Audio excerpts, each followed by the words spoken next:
Bienvenue! Aujourd'hui, c'est dans la charmante ville portuaire de Sète que nous vous embarquons pour ce 4e épisode de 3 minutes d'ici et d'ailleurs.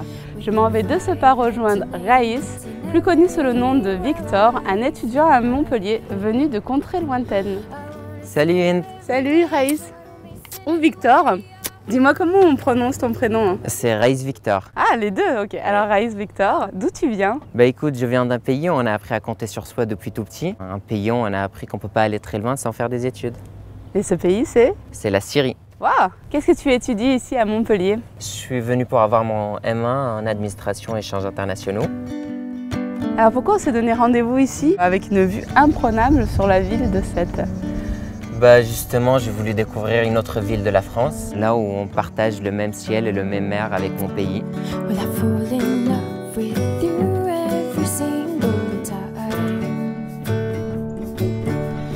Comment s'est passée ton installation et ton arrivée à Montpellier? Bah, mon année était difficile parce que j'ai eu mon visa très tard. D'accord. Et je suis venu en fin août. Et j'ai dû faire face à la rentrée en même temps, à tout ce qui est papier administratif, ce qui était tout à fait nouveau pour moi. Et je t'avoue, j'ai un petit secret, je suis quelqu'un de très curieux. Ouais. Et c'est grâce à ça, je posais plein de questions pour savoir tous les détails. Et en fin de compte, j'arrivais à me débrouiller, à ne pas dépasser les délais. Dis-moi, tu parles super bien français quand même, Raïs Victor. Merci, pas super bien, mais je parle lui parce qu'en fait, j'ai un attachement particulier à la France, mon pays de naissance. T'es né en France? Oui, je suis né. C'est une surprise. T'es né où? Je suis né à Nancy. D'accord. Oui, pendant que mes parents faisaient leur doctorat ici en France. Ce sont alors du coup des enseignants, chercheurs à l'université? Ce sont des professeurs à l'université de Damas. De Damas? D'accord. Oui. C'est pas trop la pression d'avoir ses parents qui sont tous les deux docteurs, chercheurs à l'université? Oui, en quelque gros. part. Oui, ça joue beaucoup. Ça joue beaucoup. J'ai ma grande sœur qui est à la Sorbonne, qui a eu ses masters à la Sorbonne. Et le petit frère, on attend de lui beaucoup de choses. Le pauvre. Le pauvre. Bah oui.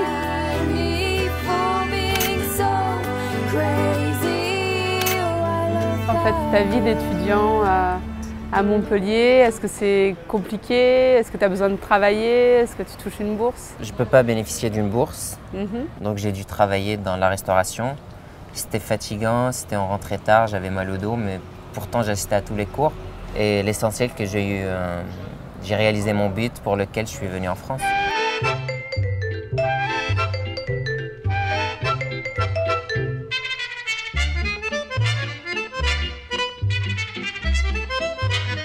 Et vous êtes nombreux à Paul Valéry en tant qu'étudiant syrien? Je suis un des seuls à Polva. Donc ok. Et comment se passe ta vie d'étudiant à Paul Valéry du coup? Bah, j'ai participé à une vidéo promotionnelle de la mobilité internationale à Paul Valéry qui m'a ouvert les bras. Et Polva mérite bien cela. Qu'est-ce que tu penses un peu de la gastronomie française? Bah, écoute, moi je suis quelqu'un qui... on dit que j'aime mon ventre et j'aime cuisiner.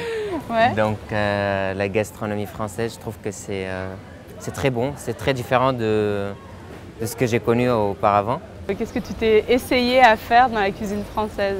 Bah, moi j'ai une règle en fait, si je mets tout ce qui est bon, ça va donner un truc bon. Oui, ça marche. Même si c'est du n'importe quoi. Knock, knock, knocking on heaven's door. Mais en fait, est-ce que tu fais du shopping en France? En fait, je suis pas trop shopping. Je suis du genre, quand je vois une chemise, je l'achète. Quand je vois une chemise qui me plaît, je l'achète. Sinon, je suis une bonne compagnie pour la gente féminine. Je suis patient, je leur donne des conseils, je peux leur porter les sacs. Ah, c'est sympa ça. Oui. Tu viendras faire du shopping avec moi alors? Avec plaisir.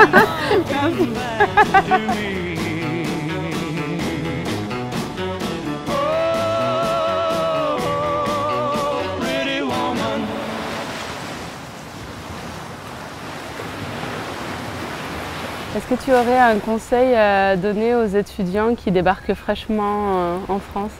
C'est tout simplement d'être curieux, de se renseigner toujours auprès de l'établissement ou auprès des anciens.